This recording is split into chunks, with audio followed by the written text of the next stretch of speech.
Adidas is really pumping out a lot of silhouettes this year. Hey guys, this is Clinton Jeff and today we're checking out the brand new upcoming Adidas ZX Alkyne.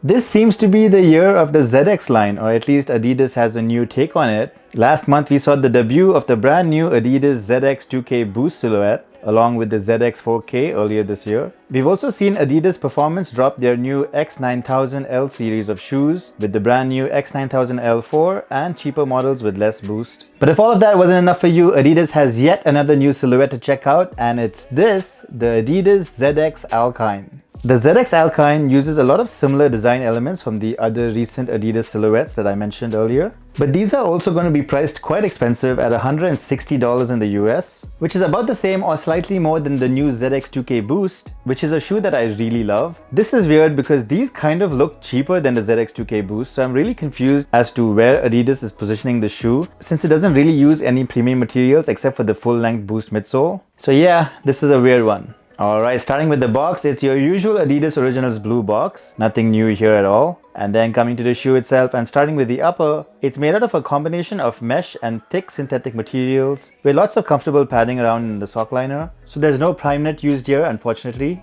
In terms of colorways, you can see that I got the launch colorway, which is white with a hit of orangish red and blue. There's also a semi-solar yellow black colorway at launch. And there's a couple better looking women's models as well, with this ice purple colorway and a cloud white colorway as well. But judging from what we've seen with the ZX 2K Boost, I think it's pretty safe to say we're going to see a lot more colorways of these shoes drop. There's also actually been two more hyped colorways of the shoe already announced. There's the Atmos Crazy Animal colorway and the awesome Atmos Neo Tokyo colorway, which just looks so darn awesome. Alright, starting from the toe box area, you'll see the white synthetic material here in this striped design. There's no mesh material or any perforations over here, which means that the shoe isn't really too great in terms of breathability. Surrounding this, you'll find these fused overlays that are made out of a rubbery feeling TPU material and a thin mesh material here as well. The placement of the overlays suggests that they are here to add structure to the upper, so they're not just a design element.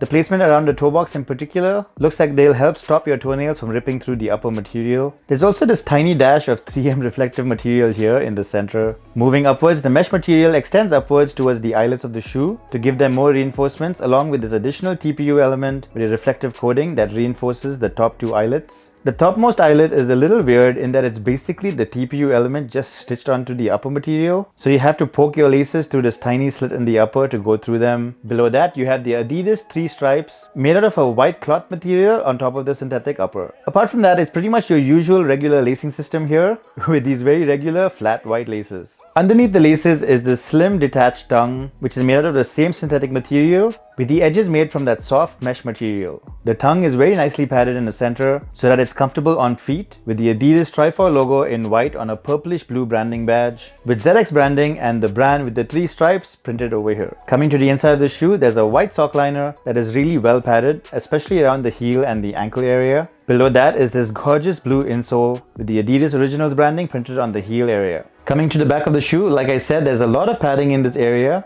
So while there's no actual heel counter, there's also added TPU overlays here to act as support, with this little pop of a hexagonal mesh material randomly placed here. Judging from what we've seen so far, I'm thinking Adidas will play around with the colors of these TPU overlays as we see more colorways of the shoe drop. So hopefully we'll see even more exciting colorways come along eventually. Alright, let's move on to the most distinctive element of the shoe, the midsole. That entire upper sits on a full-length Boost midsole, but just like the recent Yeezy 380s, the Boost here is encapsulated within this TPU rubber shell. The TPU has this really interesting sort of organic shape to it and goes from an orangish red towards the forefoot to a gorgeous shade of blue towards the heel with these faded elements around it. There's also the Adidas Originals branding here in white with Boost branding and 1180 AUE TPU printed on it. I'm not really sure what these stand for. Obviously the TPU part stands for thermoplastic polyurethane materials that they've used all around. I think the line is supposed to indicate that Adidas used elastolin 1180A TPU here, which is a polyether based TPU. But I'm not really sure why this fact would be worth branding on the shoe. So if you know more about this, please let me know in the comments below. The colors used here depend on the colorway obviously, but it really does make the shoe pop. Though I should mention I am extremely annoyed at how my pair had these scratches on the TPU right out of the box. Adidas quality control has really been slipping lately. That's it for the lateral side of the shoe. The medial side is pretty much identical except for no branding anywhere, so it's a more clean look. And yes, that's another scratch on my pair here. Jeez. What's interesting to note is that this midsole also sweeps up like the Yeezy 380. Obviously the design is completely different, but it's just something that I thought was interesting. And then lastly, coming to the bottom of the shoe, you'll see a white rubber outsole with cut-throughs to the boost and the Adidas Originals and ZX branding towards the toe area.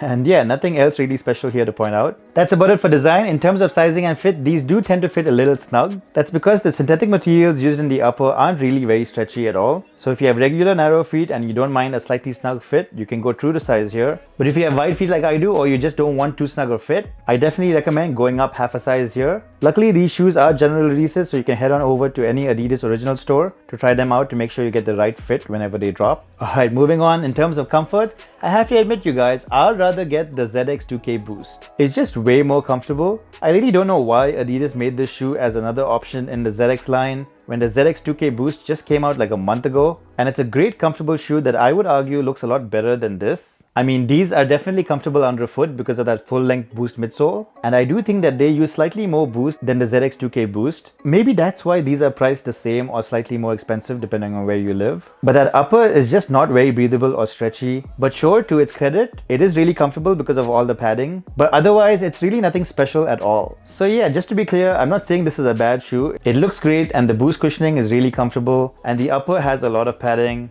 But the ZX 2K Boost is right there and it's so much better. I don't see why anyone would want to get these instead. Unless of course they are the Atmos Neo Tokyo colorway, which I totally approve of.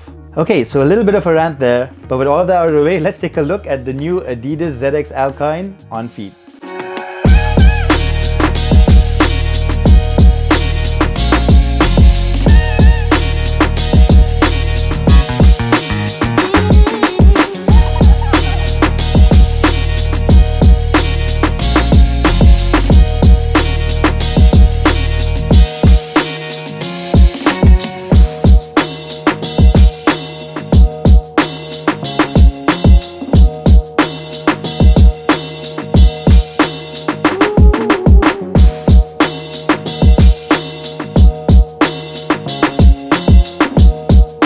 Alright guys, so that was a quick look at the brand new upcoming Adidas ZX Alkyne. Like I said earlier, this is a nice shoe, but I'm really confused with the positioning of the shoe, especially when Adidas Originals has the ZX 2K Boost around the same price. But there's also the Adidas X9000 L4 around the same price as well. Maybe things will get clearer closer to the actual official launch of these shoes. But yeah, that's what I think about the Adidas ZX Alkyne. I'm really curious to know what you guys think about the shoe. Are you thinking about copying these, or would you rather get the ZX 2K Boost instead? Let me know right in the comment section below. Of course, if you want to see more photos of the Adidas ZX Alkyne, you can head on over to my Instagram account to check them out and maybe give me a follow at ClintonJeff.